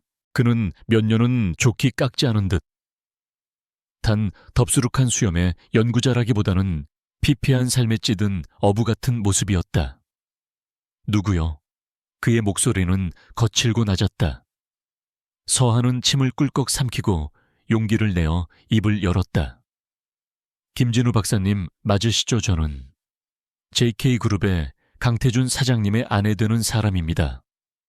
박사님께 꼭 드릴 말씀이 있어서 찾아왔습니다. 김진우 박사의 눈이 순간적으로 크게 흔들렸다. JK그룹과 강태준이라는 단어는 그에게 깊이 각인된 트라우마처럼 보였다. 그는 잠시 서하의 얼굴과 그녀가 입고 있는 허름한 옷차림, 그리고 살짝 불러온 배를 번갈아 쳐다보았다. 그리고는 마치 모든 것을 포기한 사람처럼 짧은 한숨과 함께 문을 활짝 열었다. 들어오시오. 그의 허락은 새로운 진실의 문이 열리는 신호탄이었다. 김진우 박사의 집은 세상의 모든 것을 잊으려는 사람의 공간이었다. 먼지 쌓인 책 더미와 여기저기 흩어진 연구 노트들이 그의 과거를 증명하고 있었지만 방 안을 지배하는 것은 깊은 절망과 체념의 공기였다. 그는 처음에는 서하를 극도로 경계했다. 한선주가 보낸 첩자일지도 모른다고 의심하며 어떤 것도 말해주려 하지 않았다. 그의 삶은 이미 한번 망가졌고 더 이상 잃을 것도 없다는 듯한 태도였다. 서한은 그를 설득하기 위해 자신이 가진 모든 패를 꺼내 보였다. 그녀는 박씨 할머니를 통해 얻은 약물 분석 결과지와 강태준의 컴퓨터에서 빼낸 프로메테스 프로젝트의 핵심 자료가 담긴 USB를 그의 앞에 내밀었다. 박사님, 저는 모든 것을 알고 있습니다. 누군가가 고의로 강태준 사장님이 깨어나는 것을 막고 있다는 사실을요. 그리고 박사님께서 그 진실의 열쇠를 쥐고 있다는 것도요. 자신이 파괴했다고 믿었던 연구 자료를 눈앞에서 본 김진우 박사의 동공이 세차게 흔들렸다. 서아가 내민 증거들은 그녀가 적이 아니라는 것을, 오히려 자신과 같은 편에 선 또 다른 희생자일 수 있다는 것을 말해주고 있었다. 마침내 그의 단단했던 방어벽이 무너져 내렸다. 그는 헝클어진 머리를 감싸 쥐며 고통스럽게 신음하더니 지난 몇 달간 그를 짓눌러왔던 끔찍한 진실을 토해내기 시작했다. 강태준의 사고는 결코 우연이 아니었다. 프로메테스 프로젝트의 완성을 눈앞에 둔 어느 날 한선주의 사람들이 김진우 박사에게 접근했다. 그들은 그의 가족을 빌미로 협박하며 프로젝트의 모든 데이터를 넘기고 강태준의 차에 원격으로 조종 가능한 브레이크 고장 장치를 설치하도록 강요했다. 그는 저항했지만 거대한 권력 앞에서 한낱 학자에 불과한 그는 무력했다. 그날 사장님께서 제게 전화를 하셨습니다. 프로젝트의 마지막 단계에 필요한 희귀 난초의 배양에 성공했다고요. 그게 그분과의 마지막 통화였습니다. 김진우 박사는 흐느끼며 말했다. 그는 사고 이후 한선주의 협박에 못 이겨 모든 연구 자료를 파기한 것처럼 꾸미고 JK그룹을 떠나 이곳으로 도망쳐 숨어 지내왔다. 그는 죄책감과 공포 속에서 하루하루를 버티고 있었다. 서한은 그의 고백을 들으며 조용히 분노를 삼켰다. 예상보다 훨씬 더 추악하고 잔인한 진실이었다. 그녀는 김 박사를 위로하며 본론을 꺼냈다.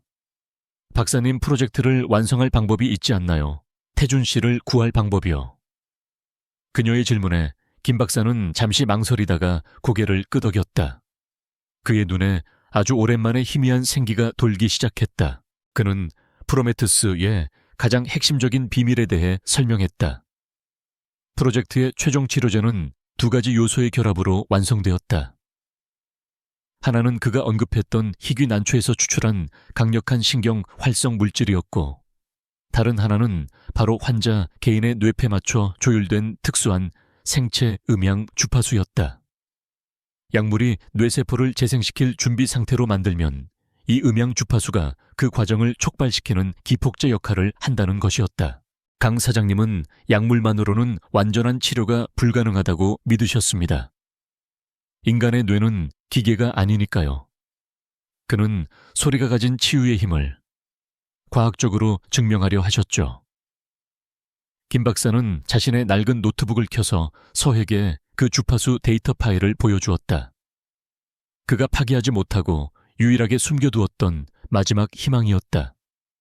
그는 난초의 정확한 배양법과 약물 제조법까지 서에게 모두 알려주었다. 모든 것을 손에 넣은 서한은 이제 결단을 내려야 했다. 그녀는 다시 호랑이 굴로 돌아가야만 했다. 그것만이 강태준을 살릴 수 있는 유일한 장소였기 때문이다. 그것은 목숨을 건 도박이었다. 그녀는 박씨 할머니의 조카를 통해 외부용 휴대전화를 구한 뒤 강 회장이 아닌 그의 비서실장에게 연락을 취했다. 그는 강 회장의 사람이기도 했지만 그 이전에 강태준이 가장 신임하던 충신이었다. 서한은 비서실장에게 자신이 태준을 살릴 유일한 방법을 알고 있으며 그 증거의 일부를 가지고 있다고 말했다. 그녀는 한선주의 살인 미수 혐의를 입증할 약물 분석 결과지 사본을 그에게 이메일로 보냈다. 그리고 거래를 제안했다. 제가 저택으로 안전하게 돌아가 누구의 방해도 받지 않고 태준 씨를 치료할 수 있도록 보장해 주세요. 그러면 저는 강태준 사장님을 반드시 깨어나게 하겠습니다. 비서실장은 처음에 반신반의했지만 서아가 보내온 증거와 그녀의 확신에 찬 목소리에 결국 움직였다. 며칠 후 서아는 비서실장이 보낸 차를 타고 서울로 강씨 가문의 저택으로 돌아왔다. 그녀의 등장은 저택을 다시 한번 발칵 뒤집어 놓았다. 한선주는 당장이라도 그녀를 끌어내려는 듯 길길이 날뛰었지만 강 회장은 비서실장의 보고를 받고 그녀를 막아섰다. 내가 정말 태준이를 살릴 방도가 있다는 말이냐? 강 회장이 묻는 말에 서하는 조금도 흔들림 없이 그를 마주보며 대답했다. 네. 하지만 몇 가지 조건이 있습니다. 치료에 필요한 약초들을 구해주시고 제가 치료를 끝낼 때까지 그 누구도 태준 씨의 방에 들어오지 못하게 막아주십시오. 핏줄에 대한 맹목적인 집착은 그 순간만큼은 서아의 가장 든든한 방패가 되어주었다.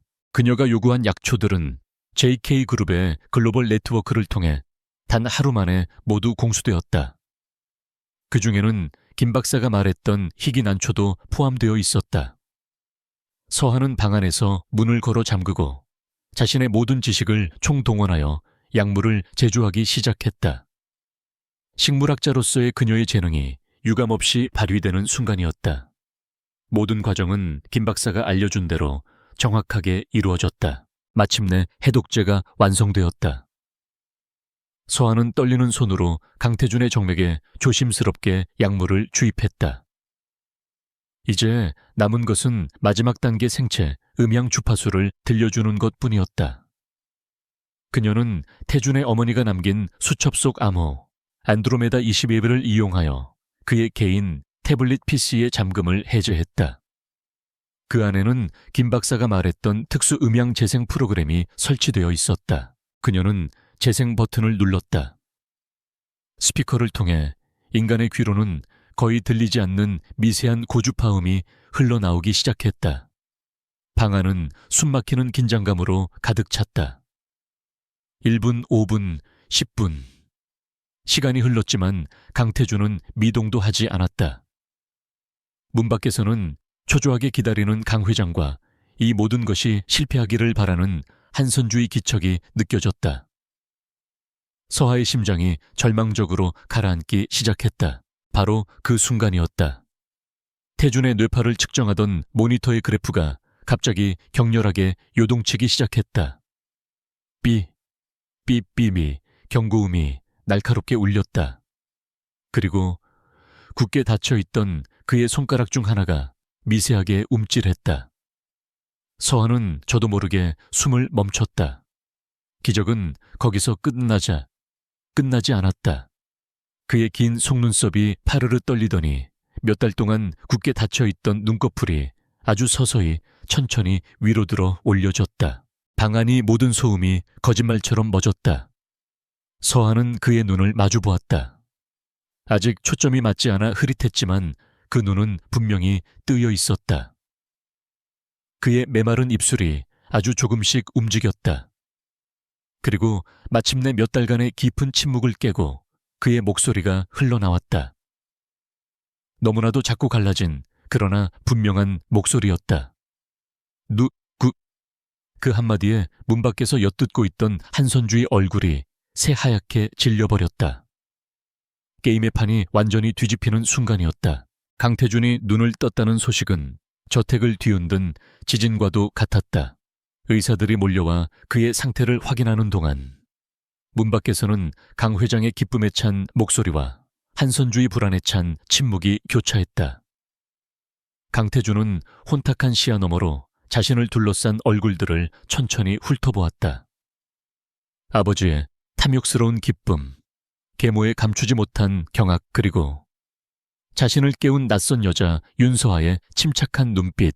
그는 모든 것을 기억했다. 브레이크가 말을 듣지 않던 순간의 공포 자신을 향해 돌진하던 트럭, 그리고 의식이 사라지기 직전의 모든 감각들을. 그는 또한 직감적으로 깨달았다. 자신의 정신이 온전하다는 사실이 알려지는 순간 계모는 자신을 다시 끝없는 어둠 속으로 밀어 넣으려 할 것이라는 것을. 그의 뇌는 찰나의 순간에 모든 상황을 계산했고 살기 위한 최선의 연기를 선택했다. 여긴 어디요? 당신들은 누구? 그는 일부러 어눌한 발음과 공허한 눈빛으로 중얼거렸다. 그의 연기는 완벽했다. 의사는 장기간의 혼수 상태로 인한 일시적인 기억 상실과 인지 능력 저하라는 진단을 내놓았다. 강 회장은 크게 실망했지만 아들이 깨어났다는 사실만으로도 감지덕지했다. 한선주는 안도의 한숨을 내쉬었다. 껍데기만 남은 바보라면 오히려 이용 가치가 더 높을 터였다. 오직 윤서아만이 그의 영희를 꿰뚫어 보고 있었다. 그녀는 태준이 처음 눈을 떴을 때 아주 짧은 순간 그의 눈동자에 스쳤던 냉철한 이성을 놓치지 않았다. 그녀는 그의 생존 전략을 즉시 이해하고 그의 연극에 장단을 맞춰주기로 했다. 그녀는 그의 곁으로 다가가 부드러운 목소리로 말했다. 여보, 저예요. 당신 아내 서아예요. 기억나지 않으세요? 그녀의 애틋한 연기에 태준은 아주 미세하게 그녀의 손을 쥐었다가 놓았다. 그것은 그들만의 첫 번째 신호였다. 그날 이후 강태준은 어린아이가 되어버린 후계자 역할을 충실히 수행했다. 그는 간단한 단어만 겨우 말했고 음식을 흘리며 먹었으며 종종 멍하니 허공을 바라보았다. 한선주는 그런 그의 모습을 보며 완벽하게 경계를 풀었다. 그녀는 이제 서하와 뱃속의 아이를 제거할 새로운 계획을 세우느라 여념이 없었다. 그녀는 태준의 회복을 도운다는 명목으로 서하를 그의 곁에 묶어두었지만 그것은 그녀의 가장 큰 실수가 될 터였다. 밤이 깊어 모두가 잠들고 감시의 눈길이 희미해진 시간에야 둘만의 진짜 대화가 시작되었다. 처음에는 필담으로, 그 다음에는 들릴 듯 말 듯한 한 속삭임으로. 태준은 자신의 사고가 명백한 살인 미수였으며 그 배후가 한선주라는 것을 모두 알고 있었다고 확인해 주었다. 그리고 그는 자신을 살려낸 서에게 깊은 감사를 표했다. 그의 눈빛에는 더 이상 그녀를 향한 경계심이 없었다. 당신이 아니었다면 나는 영원히 깨어나지 못했을 거요. 그의 진심 어린 말에 서아는 담담하게 대답했다. 당신을 살린 건 저만이 아니에요. 당신 자신과 당신의 어머니, 그리고 우리 아이였죠. 그녀는 조심스럽게 자신의 배를 감싸 안았다. 태준의 시선이 처음으로 그녀의 배에 한참 동안 머물렀다. 그곳에 자신의 아이가 자라고 있다는 사실은 그에게 아직도 비현실적인 감각으로 다가왔다. 두 사람은 지난 몇 달간 각자가 모아온 정보의 조각들을 맞춰나가기 시작했다. 서아는 김진우 박사의 증언과 약물 분석 결과, 그리고 자신의 임신이 강제로 이루어졌다는 끔찍한 진실을 모두 털어놓았다. 태준은 그녀의 이야기를 들으며 차가운 분노에 휩싸였다. 특히 서아가 겪어야 했던 고통과 모욕에 대해서는 깊은 죄책감마저 느꼈다. 그는 이 모든 것을 바로 잡아야만 했다. 태준 역시 자신이 가지고 있던 비밀을 서에게 알려주었다.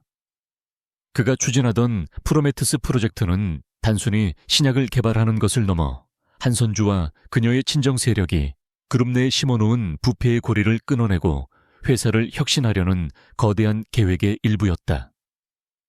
한선주가 그를 제거하려 했던 것은 단순히 후계자 자리를 탐냈기 때문만이 아니라 자신의 비리가 드러날 것을 두려워했기 때문이었다.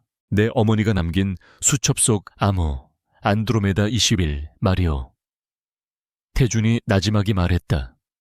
그건 단순히 내 컴퓨터 비밀번호가 아니오. 한선주가 수년간 조성해온 비자금 내역과 차명 계좌 정보가 담긴 비밀 파일에 접근할 수 있는 유일한 마스터키요. 그의 어머니는 죽기 전 한선주의 야심을 미리 간파하고 아들을 지키기 위한 마지막 방어막을 남겨두었던 것이다.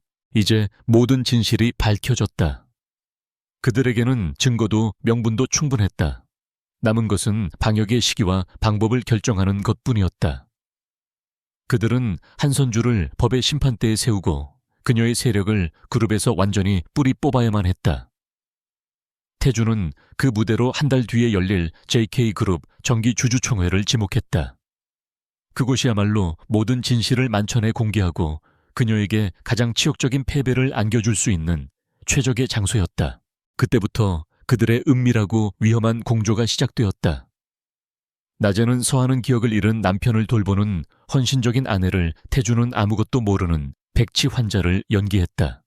밤이 되면 두 사람은 머리를 맞대고 치밀한 방역 계획을 세웠다. 태주는 자신의 머릿속에 있는 그룹의 내부 정보와 인물 관계도를 총동원하여 전략을 짰고 서하는 그의 손과 발이 되어 그 전략을 실행에 옮길 준비를 했다. 태주는 서에게 그룹 내부에 아직 남아있는 자신의 충신들을 비밀리에 접촉하는 방법을 알려주었다. 또한 비자금 장부의 존재를 입증할 결정적인 증거들이 숨겨진 위치를 알려주었다. 그의 역할은 한선주와 아버지 앞에서 어수룩한 연기를 계속하며 그들의 경계심을 무너뜨리고 내부에서 벌어지는 일들을 파악하는 것이었다. 서하의 역할은 태준의 지시에 따라 외부의 조력자들과 연계하고 결정적인 증거들을 확보하는 것이었다. 어느 날 밤 계획을 세우던 중 태준이 서에게 물었다.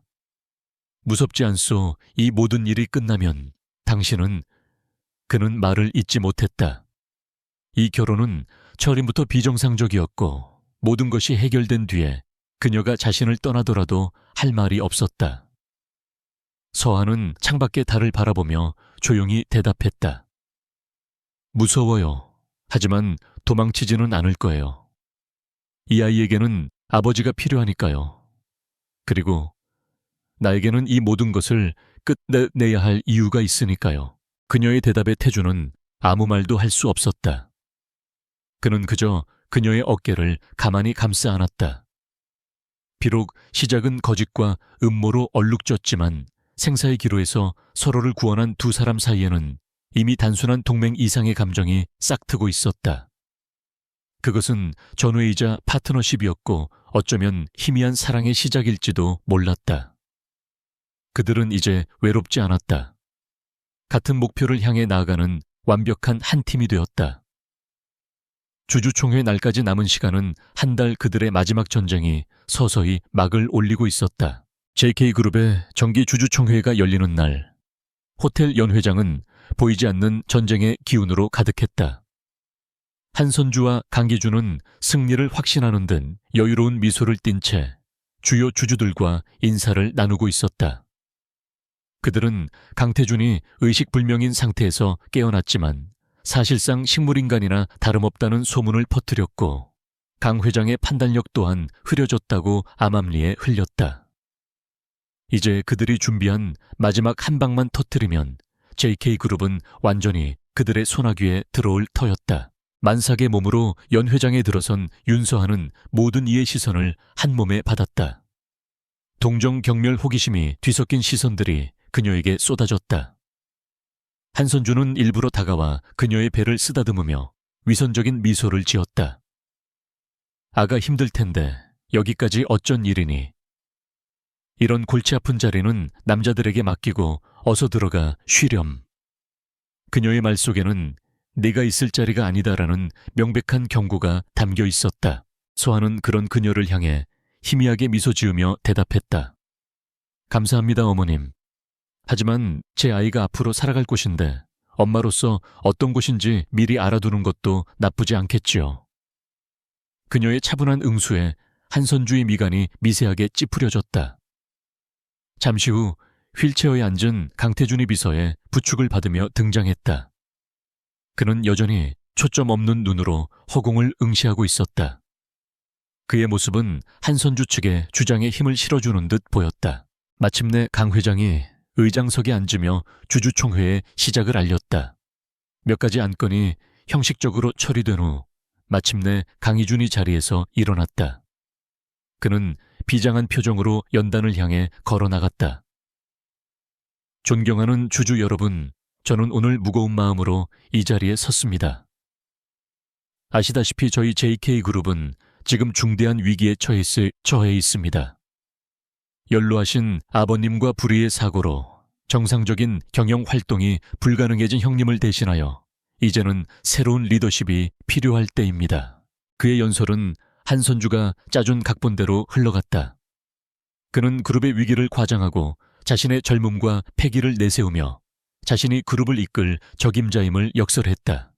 그리고 마침내 자신을 그룹의 비상대책위원장이자 실질적인 경영총괄 대표로 선임해달라는 안건을 공식적으로 상정했다. 한선주가 매수해놓은 몇몇 주주들이 박수를 치며 동조의 뜻을 표했다. 모든 것이 그들의 계획대로 완벽하게 흘러가는 듯했다. 의장이 표결을 선언하려는 바로 그 순간이었다.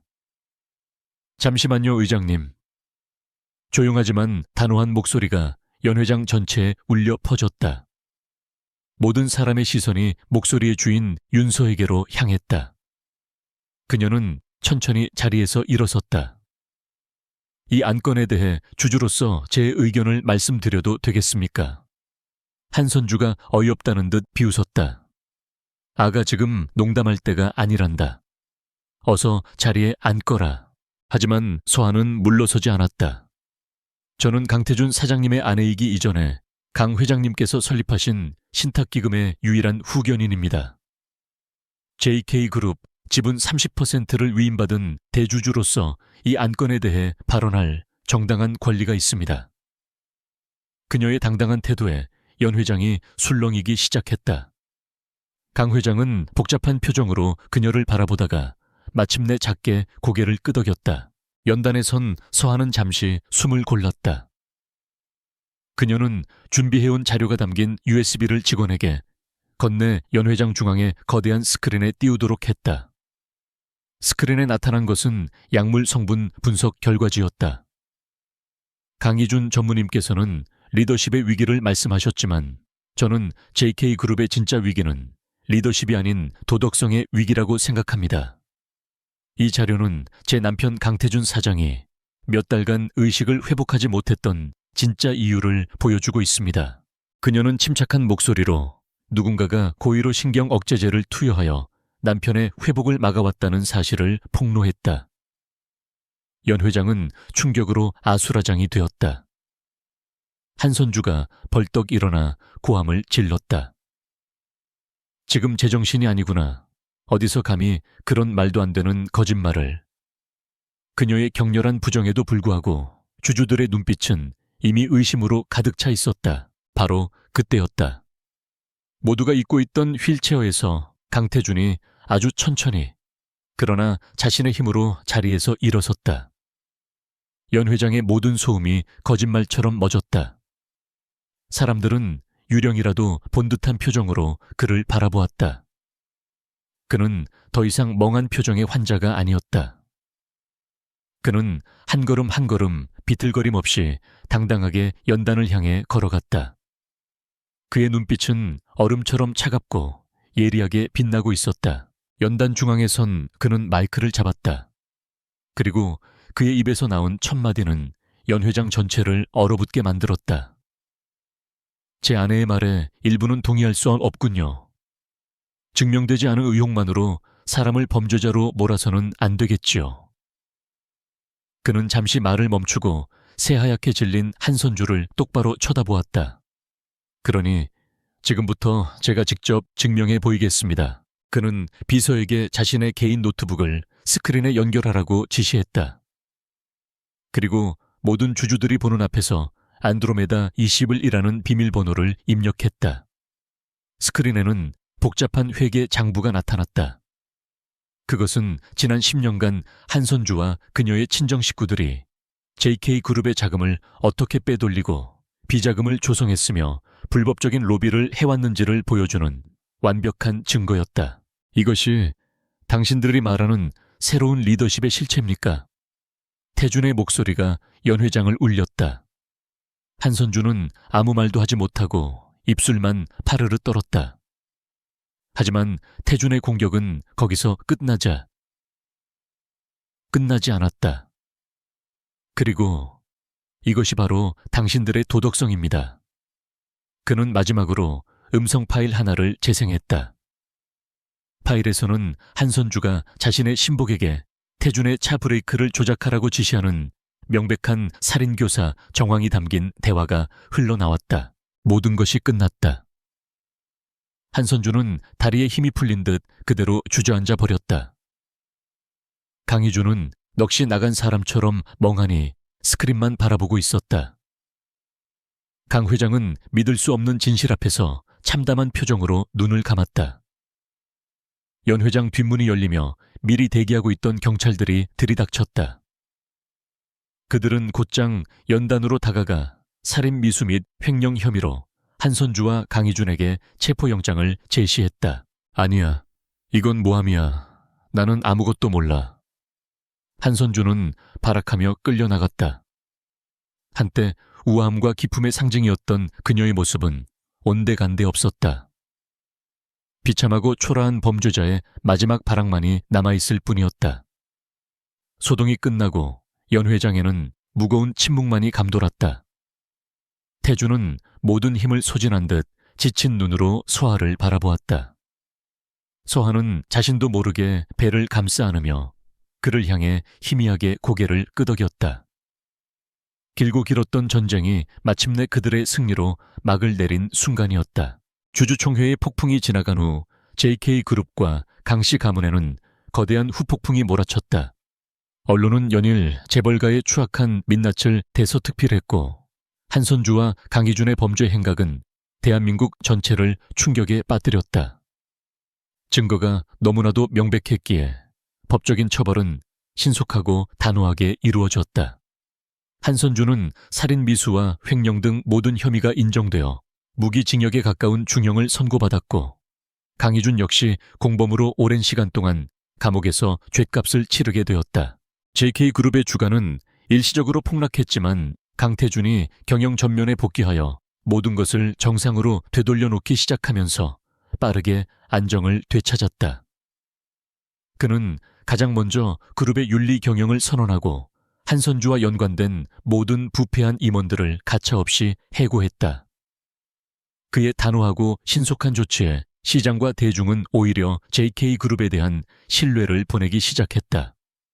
어두운 과거를 청산하고 새로운 미래로 나아가려는 젊은 총수의 의지에 대한 믿음이었다. 가장 큰 변화는 강씨 가문 내에서 일어났다. 모든 것을 잃어버린 강 회장은 유령처럼 저택을 배회했다.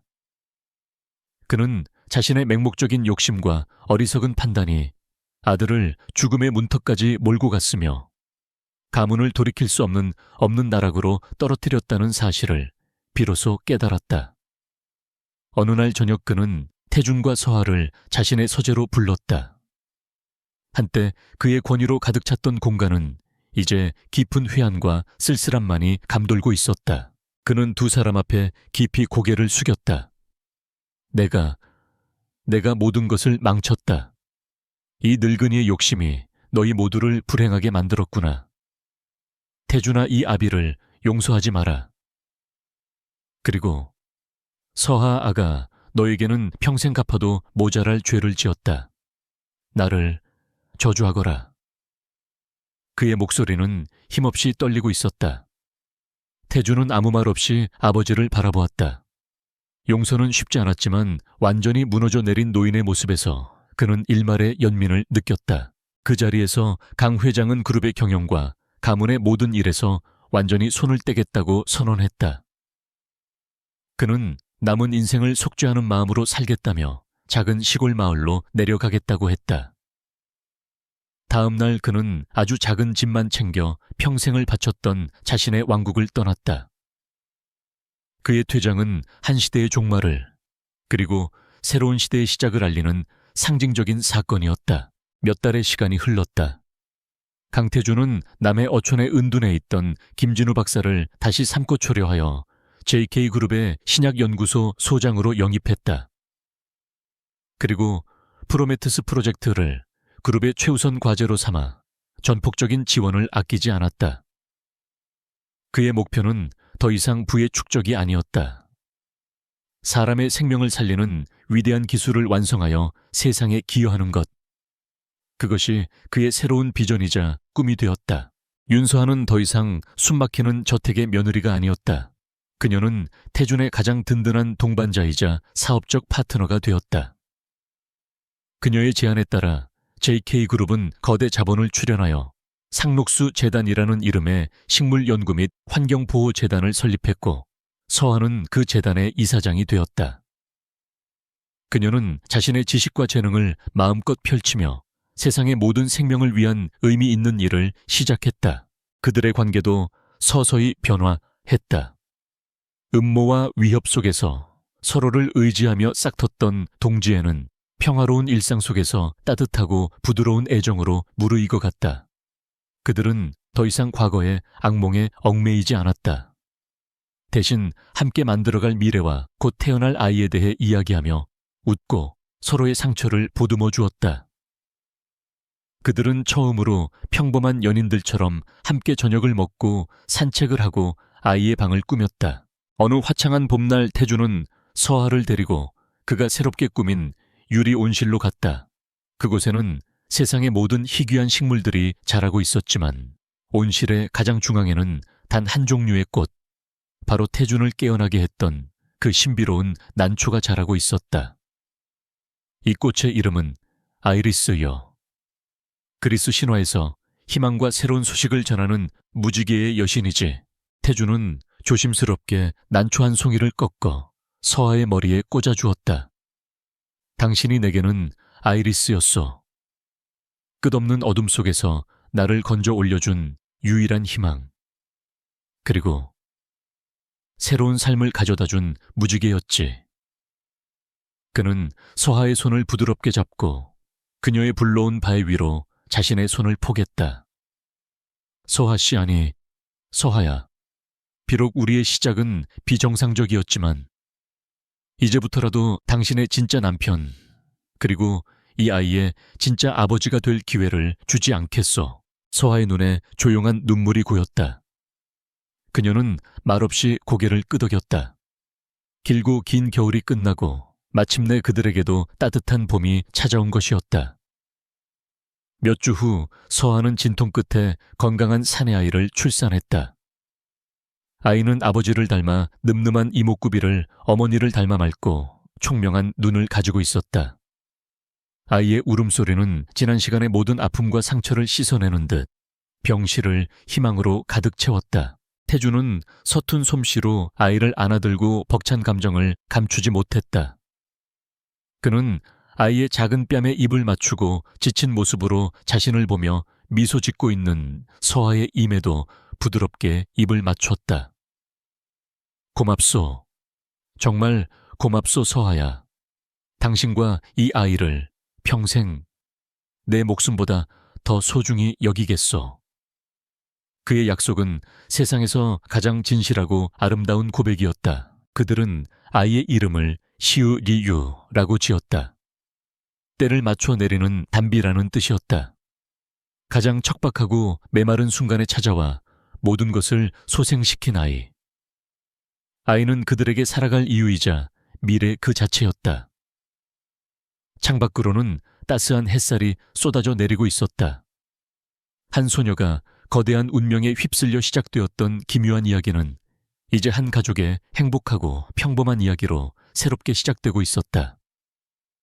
어둠은 완전히 걷혔고 그들의 앞에는 눈부신 내일만이 펼쳐져 있었다.